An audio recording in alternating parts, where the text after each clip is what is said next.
bum bum ba-dum bum bum bum ba-dum bum bum ba-dum bum. Yeah, man. Let's see what we got going on up in here. Mm-hmm.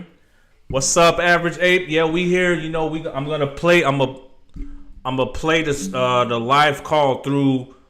I'm not gonna. At first I was like, I'm gonna just do this through the phone. Nah, fuck that. I'm gonna just enter the space call through via Twitter, and that way you all can hear it as well through the desktop audio, and that way it's a perfect sound for you guys.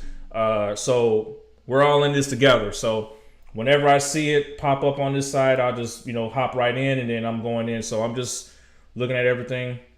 And then paid off politicians, keep hush hush, Sanders get charged for giving good old government. Yeah, like I said, it was Maxine Waters that did all of this shit. Good old Maxine. Yep, that's all it was, people. All right, so where is? Let me. First, I'm just gonna do this. TD Ameritrade. Let's see if they pull up right here. I'm sure their space call is gonna pull up, and when it does, I'm just gonna retweet it. I'm sorry, refresh every time I see it if it pops up, and then we'll all be listening to it. So it is 12:14, so one more minute, and then we're gonna listen in. I'm not gonna say anything. I'm not gonna play music. I'm not gonna do the typical feel for real spiel. I'm not gonna do none of that. I might walk back and forth. I got kids, so I'm a dad too, you know what I mean? So I'm, dealing with the little ones. So we'll see what happens. So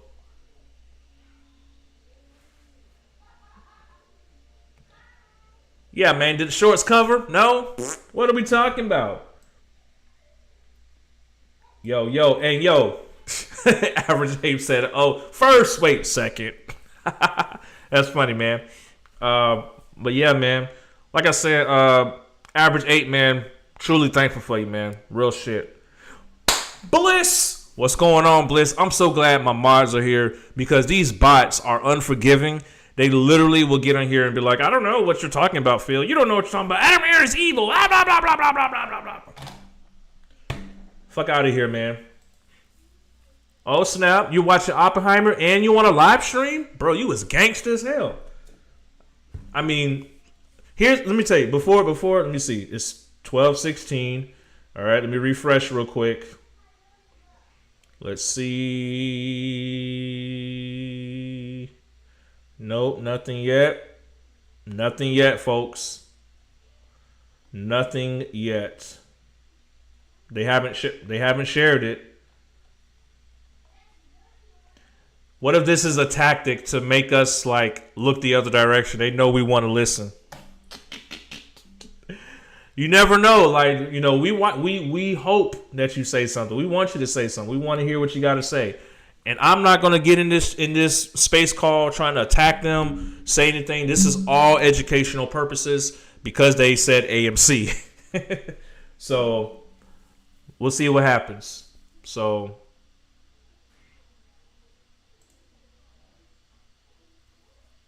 yo, Phil the Shill had a meeting last night. They really don't like that video, Shill, for real. It started. Well, damn it, where I don't see it. Maybe I'm stupid or something. I don't know. Can someone direct me or tag me in it?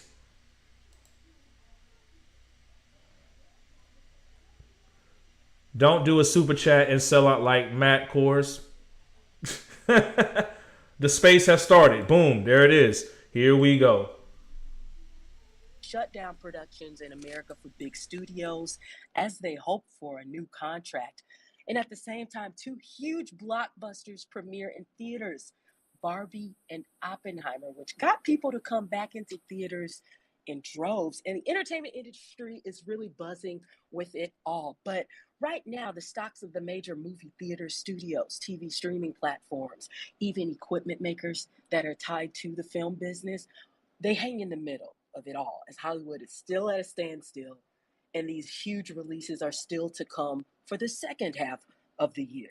So right now, I just want to run down briefly what writers want and what actors want. Now, there are approximately 11,500 screenwriters striking. At the same time, there's almost 160,000 actors, and it comes at a time when support for labor unions is at an all-time high. They have the support of the Teamsters, which did not go on a strike, by the way, because of the UPS deal. They are still working on it, but it also has international support, at least from the UK right now. And who knows how much bigger the support for writers and actors in the United States could get.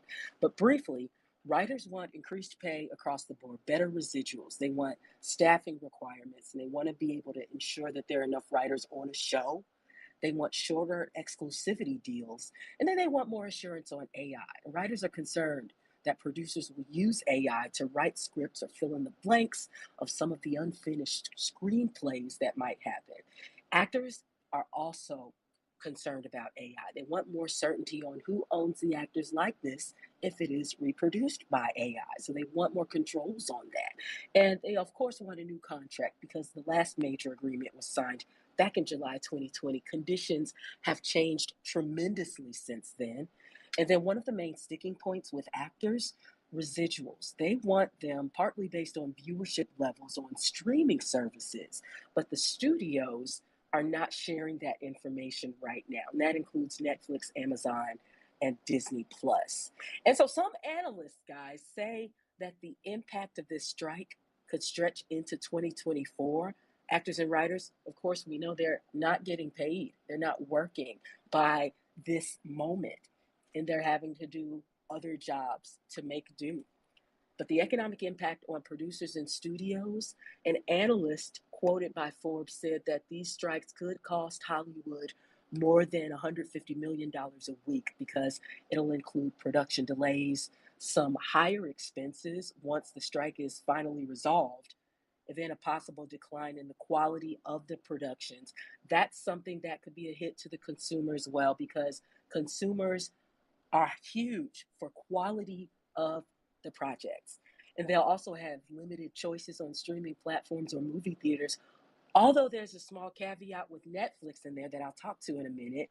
But even though some shows are continuing to roll on streaming platforms, it may present some limited options, recycling older content. And then when the strike is over, analysts also say that extra costs may be passed on to the consumer in the form of higher prices for streaming services and higher ticket prices. But before we bring in my esteemed colleague, Jenny Horn, I want to talk about briefly how stocks have so far been impacted by the Hollywood strike situation. I'm looking at IMAX, Cinemark, AMC, and Herc, which is an equipment maker to Hollywood. Now, JP Morgan lowered its rating on Cinemark to a hold from a buy, and it said that the overhang of the Hollywood walkout will limit upside, regardless of whether or not the box office outperforms in the near term. I'm looking at you, Barbenheimer. Goldman Sachs also said that Cinemark and IMAX may have profit and revenue estimates that may have to be redone because these film delay risks may have to be incorporated. And then I'll go through briefly another one. Goldman Sachs says that there's increased risk that the remainder of the 2023 film slate will underperform because of these difficulties, right? And then briefly, I want to talk about the ancillary companies around this because Herc Holdings is an equipment rental company, and Bank of America downgraded this company to a sell from a buy, and it predicted that the strike is going to send sales from the entertainment rental segment down 75% year over year during the third quarter.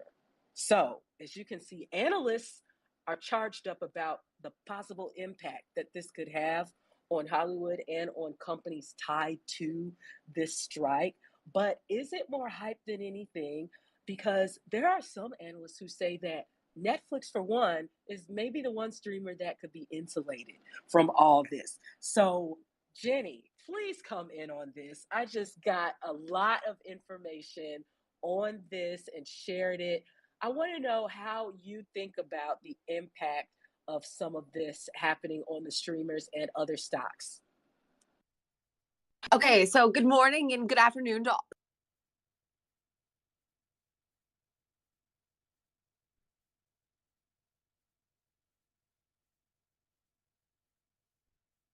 all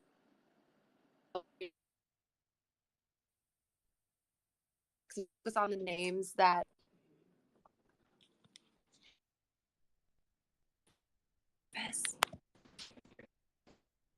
can you hear me now? Hey, Jenny, yes, I can hear you now.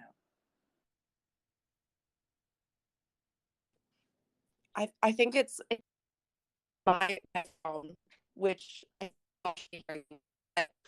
here to focus on stocks, right? Like AMC, what this means to AMC, what the impact of this is to AMC, because I think that's why most people right now are tuning in. So, as we know, it's been a really stellar box. We saw a lot of post-COVID records for global admissions and revenue. We saw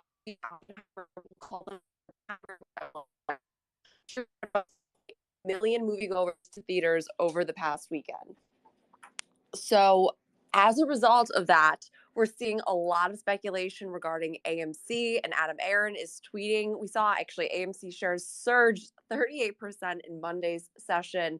That's its own separate piece of news, but Aaron did tweet Monday that it feels fabulous that the theaters are packed, that Barbenheimer resulted in AMC's busiest weekend in 4 years, both in the US as well as in Europe.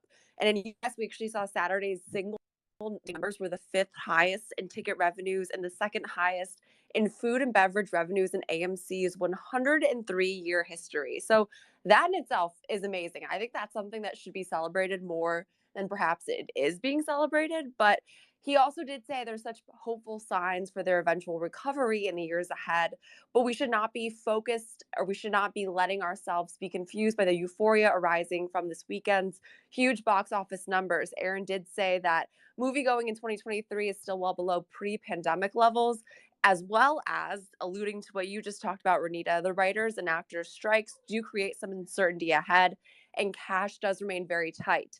He said that we will still have to manage our company with all of our smarts and our skills to get to the promised land, which I would hope for, as well as for AMC. Just, I mean, I've been to the movie theaters so extensively lately, and I love going to the movie theaters. I hope that for the sake of this company, market IMAX, that these companies can stand to benefit in this space. But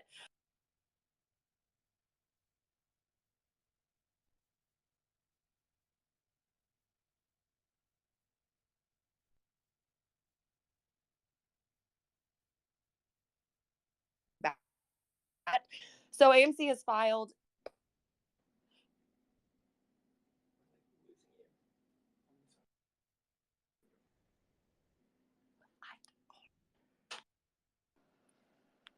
Hey guys, I think we're having a few technical difficulties here, but we do want to make sure that Jenny gets a chance to let us know just all the interesting research that she's found out with looking at this whole situation. And it's really a bull and a bear case for what will happen to Hollywood stocks this year. Because we have one side of it where analysts are citing a whole lot more risks when it comes to the strikes happening, and also the possibility for the impact to reach into 2024. And then we have the concerns or the excitement more so of what's happening with the new releases that are coming out right now. So that might present, in some analysts' view, a little bit more of a buffer for Hollywood as it seeks to sort out what's happening. But at some point, many say this is going to impact Hollywood in a big way. Some say that, but it's still a big question of whether or not it will hit the big streamers a la Netflix, because Netflix has such a huge amount of content that it's able to draw on. And that's one thing that's been noted as we've been having guests on our shows on the TD Ameritrade network.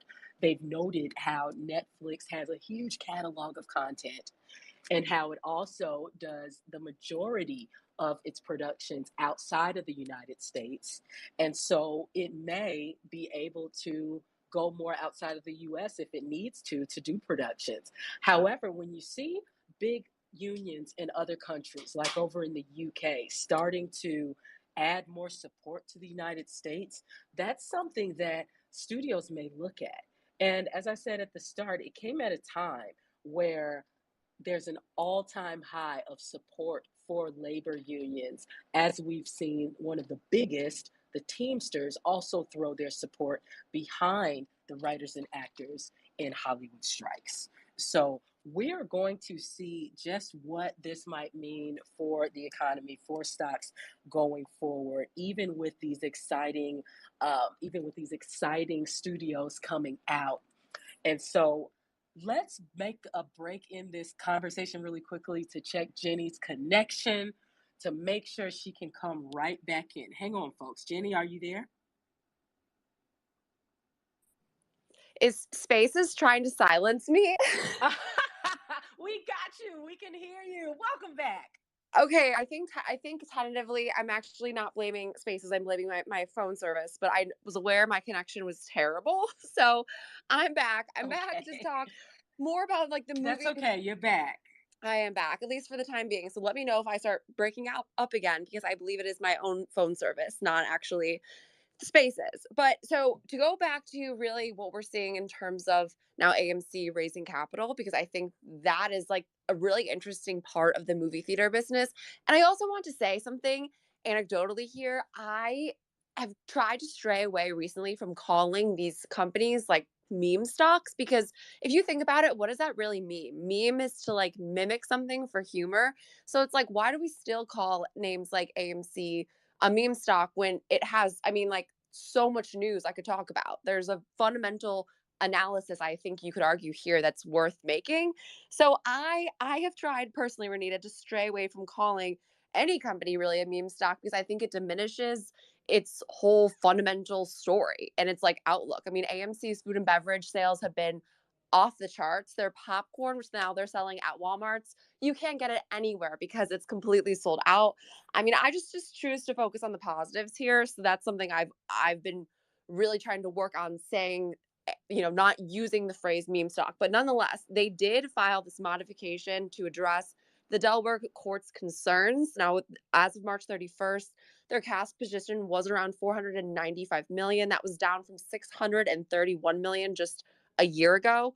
Now, we did see a nice 33% jump on Monday's session, but this Delaware Chancellery ruling was, I'd say, throwing a wrench into AMC's and the APE arbitrary trade, that we have not seen this class action settlement that was, I think, a lot of people were hoping for in terms of this deal. So we'll have to wait and see what this now looks like as far as what ends up happening with the reverse 10-for-1 stock split. But nonetheless, what we do know is we have actually really popular titles that are still yet to release this year. So we've already seen about $1 billion in terms of revenue that's been generated for not just AMC, but for IMAX, Cinemark, these movie theater chains, as a result of Barbie and Oppenheimer. And we still have titles that have yet to release this year. So it's been a pretty banner year for movie theaters. I know even Adam Aaron has said it's not back to pre-pandemic levels, but I think the fact that you're able to see this kind of enthusiasm about getting people more familiar with being at a movie theater is something that's fairly positive, right? And you saw IMAX reported really strong results. They're having a nice day today. IMAX is another one. They generated 20% revenue from Oppenheimer was shot in IMAX. That's another thing. It's like if you can find these positive trends in the industry, for everyone saying that the movie theater industry is going away, it's like, how do you ignore all these different headlines? I mean, that's just my own take on that. So I think the movie industry is definitely changing. You cannot argue that. The strike is definite proof to that. The streamers are definite proof to that. But I also think there's a space when everyone can coexist. And that's what I think the future looks like, Renita. I think you're right, Jenny, because people still value the experience of going to the movies. I do too. I'm a huge movie head.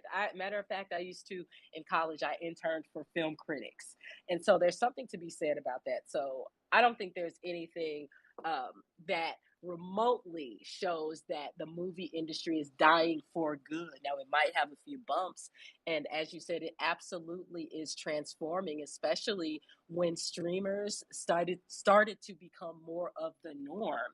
That meant that we had to change the way that people were paid We have to look at the differences in how residuals work. We have to look at the differences in how we report even out the data that comes from the movie theaters when it comes to streamers. So I think you're right. Every aspect of it has changed, but I don't think the movie industry is going to die because of this.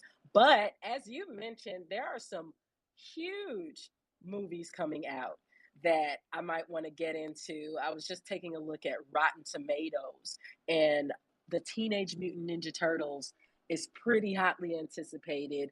It was I think the last time one of these movies came out was, wow, a few years ago, not too, a while back. But Seth Rogen is involved, and a lot of different names: John Cena, Ice Cube, Giancarlo Esposito. A lot of people are anticipating that movie. Are there any particulars you're looking at? So, Killers of the Flower Moon with Leonardo DiCaprio, I read the book. I'm excited for that. I was also seeing there's some huge titles even coming out in 2024. I'm excited because I'm a huge Broadway nerd. I'm excited for Wicked. Now there is a ton of time before that is released because they're still filming, but I like to look at like what's filming in the timeline and see how far things go. But Renita, I know you saw Barbie. I saw Barbie. I actually saw, this is even more nerdy, I saw Oppenheimer twice. So that's 6 hours of life I've spent watching Oppenheimer at this point. But that's how, I mean, I really liked it. I don't know if I would necessarily go back a third time. I think I'm cutting my, I am such a film critic in the sense like I think you have to see some of these movies in the theater. So I think I've seen it in Dolby as well as IMAX. I think that is an experience that is like unmatched because to me, if you're going to see a movie in the theater, you need to see it the way the filmmakers intended for it to be shot, right? So I think seeing a movie in IMAX or Dolby is truly remarkable. So totally recommend. But Barbie has been the more revenue generating of the two. I mean, the marketing team behind Barbie is something that like we should study and talk about. Barbie is everywhere. It's on Amazon Prime, it's on my Roku. It's all over Five Below. I mean, the beneficiaries of these movies being released is so much outside of just, like Warner Brothers Discovery's the studio house making Barbie. And then you have AMC, IMAX, Cinemark, and then you have all of these like retailers that are also getting a really interesting lift from the release of Barbie. So I find this to be like an event that feels like it's not only cared about by the market or by AMC or the apes, it's also cared about by such a larger demographic. So again, it just goes to show how movie watching and viewing content is so evolving, but also something that has been so fun to watch really over the last 2 weeks. It has. And so, just to your point about Barbie driving in more revenue in the opening weekend, Barbie drove in 155 million in the opening weekend. Oppenheimer brought in 81 million in the box office opening weekend. And we have been seeing way more buzz, of course, happening around Barbie. I personally think it's because not just because it's fun and it's buzzy, that has a lot to do with it, but you can literally put yourself inside of Barbie, and you can put yourself inside of the Barbie cutouts that people have. And they had a whole social media campaign that went through with it as well. And that, as you so perfectly noted, is going into retailers all the way down to the dollar stores and the Five Belows that people shop at. I've seen Barbie absolutely everywhere, but Oppenheimer has its different type of following, and we'll see a little bit more of that too. I don't know, maybe people may be a little bit more excited about it as it goes through. Definitely not the same type of marketing, and they're two wildly different movies, but for sure we do see some excitement around that one as well. No kidding. And just to speak to now some of the other, like you mentioned, the other movies that are coming out this year, Haunted Mansion is one that has gotten absolutely no love, but also I think will be a pretty major release. That's something to look forward to. You said I think Teenage Mutant Ninja Turtles, which is not exactly my foray, but I can respect that. I can understand that. And also, I mean, there's some major like Dragon Keepers coming out August 10th. We're also seeing, yeah, I mean, random, but like a ton of titles I'm seeing in August, none that I'm actually all too familiar with. But then we're also seeing The Equalizer 3 coming out September 1st. And Also seeing My Big Fat Greek Wedding, the third installment of that movie coming out also at the beginning of September. I mean, the list just goes on and on. And then it really ramps up actually into this fall once we start getting closer, of course, to that holiday season. So there will still be reasons to get you into the movie theaters now into the end of this year. I think the ongoing concern is, will this be enough then to offset obviously the impacts of these strikes, and what does a production delay mean to these studio houses like a Paramount, a Warner Brothers, that honestly don't look too great on a year-to-date basis compared to, say, like the performance of a pure play streamer like Netflix, which I don't think you can necessarily compare the two, because there's that element of their legacy business that separates them from, say, like a Netflix. But I think there is the thinking that you could have titles like Barbie, Oppenheimer that absolutely kill it at the box office. It won't be enough to offset the added cost of these delays, the added production delays, and then the added, right now setting a lot of timelines out further than they had been anticipating. Also, there's a cost associated with that. That is, I think, a way of operating that is, I think, important. But I also have to say that we remember the pandemic when production was delayed for pretty much every movie out there. And yet it didn't seem, I mean, obviously it had a material impact, but like, look at the way theaters have come back with such velocity. That's what I choose to focus on. I do think it's important to acknowledge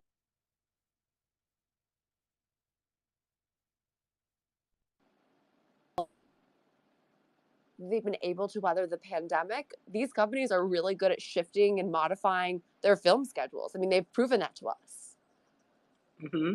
Good points. I mean, all of those really brilliant points. Just bringing it all together, folks. We thank you so much for joining us. By the way, we really appreciate you all, even the folks who are making comments. We see you, and we're and we I'm sorry, my see service stunk. It's okay. It happens. Hey, listen, we had to shift just like all the Hollywood studios are shifting right now, right? But we will continue to follow these stories, follow the impacts that the strikes are having on these particular stocks and stocks tied to Hollywood, as well as the blockbuster performance at the box office, guys. So thank you so much for joining us. I'm Renita Young, and for Jenny Horn.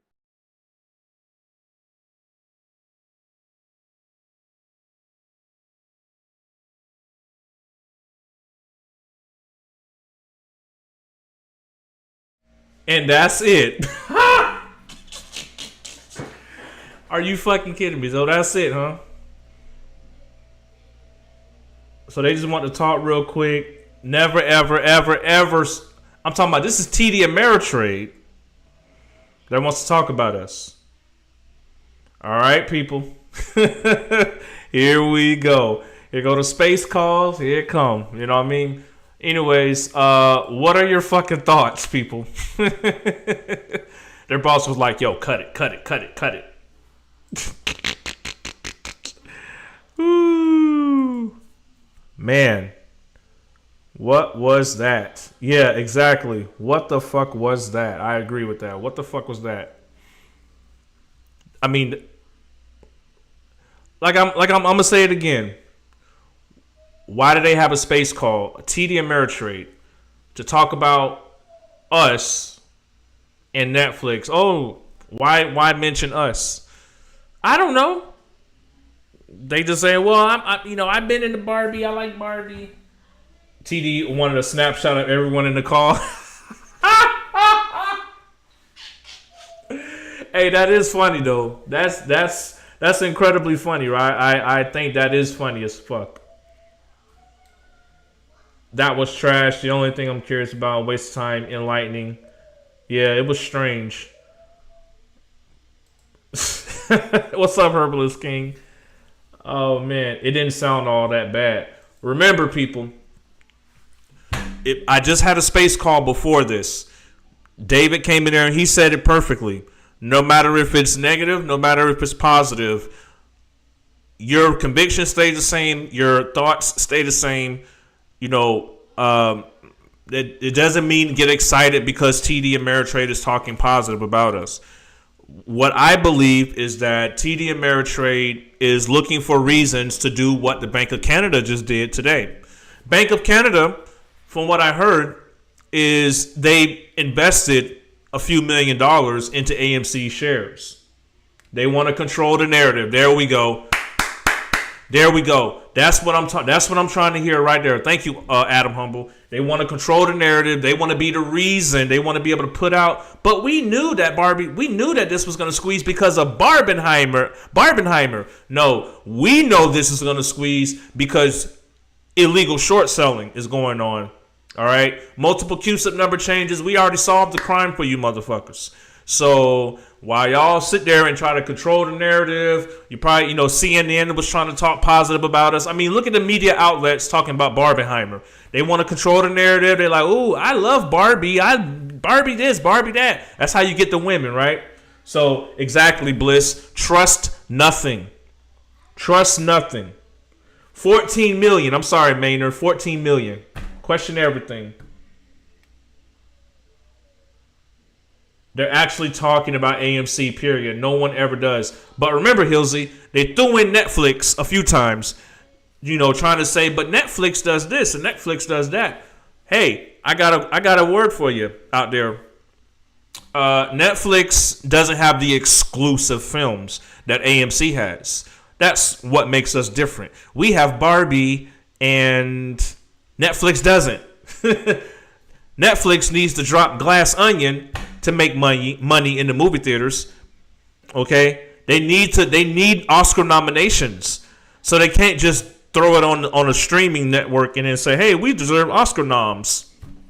No, that's why Steven Spielberg called Netflix out. So ain't nobody leaving. All right, let's see who's having space calls. I know everybody got something to say. Everybody got something to say. It's only 25 minutes, people. If you're in that space call, they're like, "Wow, there's a lot of people." All right, so now you're gonna get people like they're gonna say, "Well, it was positive. It was positive. It was positive." Oh yeah, here we go. We got SR. He's already starting his space. So that's it for me, people. I'm gonna be in the space call. I'm gonna listen. What are we talking about? The players playing out to a T. Yeah, don't trust nothing. It was super weird. I agree. It was super weird. I don't know what that was about. But remember, negative or positive, trust nothing. Because they want to control the narrative.